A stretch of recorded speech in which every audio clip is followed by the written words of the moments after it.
নমস্কাৰ বন্ধুসকল, আকৌ এবাৰ আপোনালোকক স্বাগতম জনাইছোঁ নতুন এটা ভিডিঅ'লৈ। আৰু আজি মই এটা মন'ক্লেট কবৰা ধৰিবলৈ আহিলোঁ, ৰেস্কিউ কৰিবলৈ আহিলোঁ, যাক অসমীয়াত চকৰি ফেটি বুলি কয়। আৰু সেইটো মোচামাটিত ওলাই আছিলে, মোচামাটি আপোনাৰ দলঙৰ ওচৰত।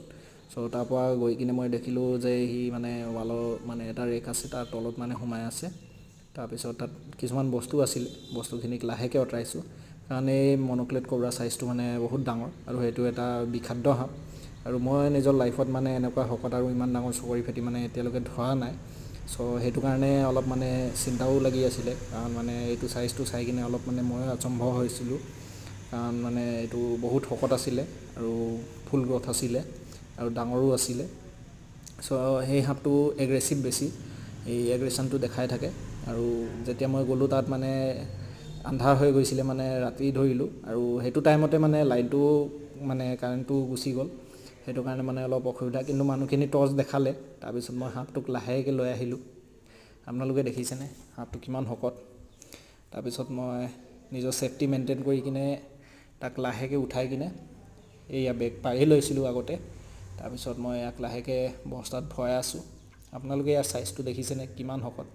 আৰু চকৰি ফেটি মানে আপোনাৰ কোনোবা ঘৰত যদি ওলায় বা কিবা হেৰি হয়, তেনেহ'লে সি যদি ফেট তোলে বা ফেচফেচাই থাকে, তেনেহ'লে আপোনালোকে গম পাব সি খঙত আছে আৰু সি এটেক কৰিবও পাৰে।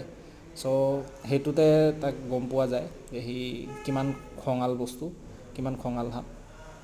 আৰু তাৰপিছত ভৰোৱাৰ পিছত আপোনালোকে দেখিছেনে মই গছকি লৈছোঁ নিজৰ ষ্টিকডাল, কাৰণ মানে সি আকৌ খুটিব পাৰে। তাৰপিছত মই চেক কৰিছোঁ, কেতিয়াবা মানে কি হয়, ষ্টিকডাল থওঁতে নেগুটো ফচি যায়।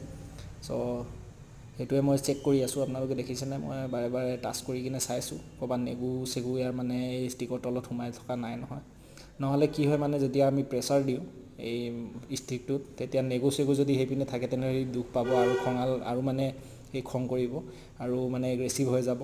আৰু এগ্ৰেছিভ হৈ গ'লে আকৌ মেলা টাইমতো দিগদাৰ। সেইটো চোৱাৰ পিছত মই ভালকৈ বেগটোক মেৰিয়াই কিনে আকৌ জংঘলত মেলি দিলোঁ।